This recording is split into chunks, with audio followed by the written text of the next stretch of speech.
Welcome back, guys. We have a new Lego set review for you today. Here's a set I don't think many of you would actually care about. However, you are wrong. This is an awesome build from start to finish. Dom's Charger. Let's get into it. So this set retails for £90 from the Lego shop, although most places are now retailing it at under £70 and is a good steal. This is from the Fast and Furious franchise, Dom's Charger. The reason I bring this up is because this morning a couple of leak sets and images have come out of some new vehicles coming to the Lego range, and one of them includes a miniature version of this car. So I thought, let's go back, revisit this 2020 version and see what we have to play with. So when I picked this up, I picked it up on sale and I didn't know what to expect. I'd never built a Technic model in my life, but I can tell you right now, if you haven't ever tried it, give it a go. This was genuinely one of the most entertaining builds I've ever had, and I plan to get some more Technic at some point. But yeah, this was an absolute joy to build, and that was something I really didn't think about when I got it. So it's for those that haven't built any Technic. It's built up of a lot of paneling, as you can see here. This whole section here, this whole section here, with the door there. See, like this whole top part here is all one section. And when that came out like that, and I was looking at all the pieces thinking, oh, this is going to be really boring, but honestly it went together so satisfying, and it gives it some actual really nice curves to the body that standard Lego wouldn't. It is for ages 10 up. I can totally see that. I mean, if you have a look at the engine here, let me lift the bonnet up, there we go. So if I push that forward, look at that, you see the cogs going, look at that. Absolutely love this.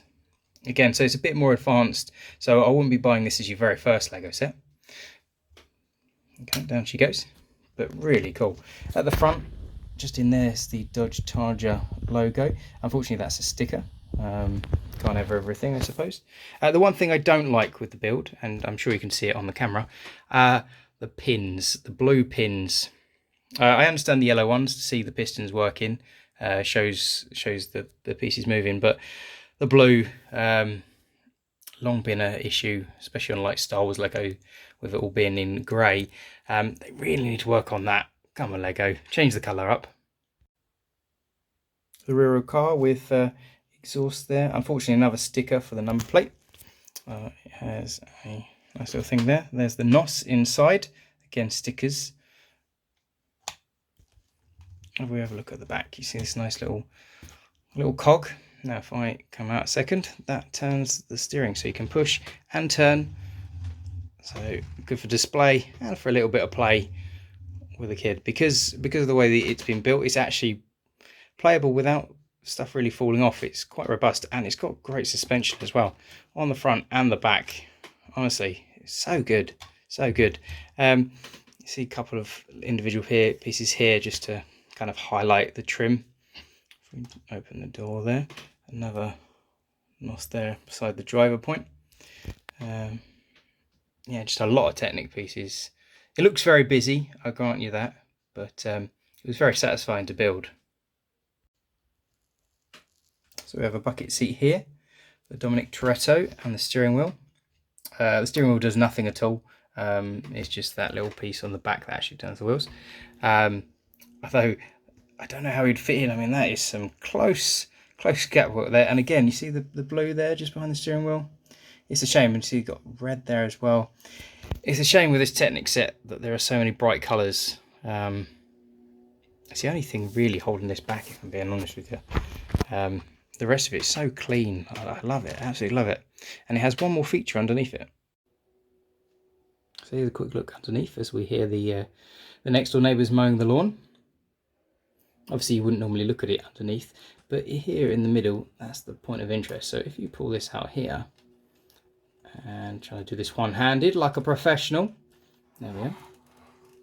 If I plonk that on the table, all of a sudden it reverts to Dom's Charger, kind of hoisting up. If you remember in the movies, I know some of you have seen it, whether or not you admit it or not, the car kind of shoots up before going on its way. It's a really cool action pose, and putting pressure on that, and that is going nowhere. Honestly, really good. So there we have it, guys. Dom's charger. Now, it's not something I thought I'd ever own. I actually secretly quite like the films, to be fair. But how cool is this? I mean, if you ever dipped your foot into Technic, you'll know it's quite enjoyable. I mean, this was so much fun. Really. I believe I built it on Christmas Day, and it was an absolute highlight.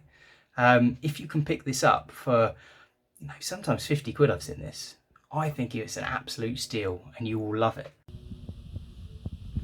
So that's it. So till next time, peace out. And someone stop mowing the lawn, come on.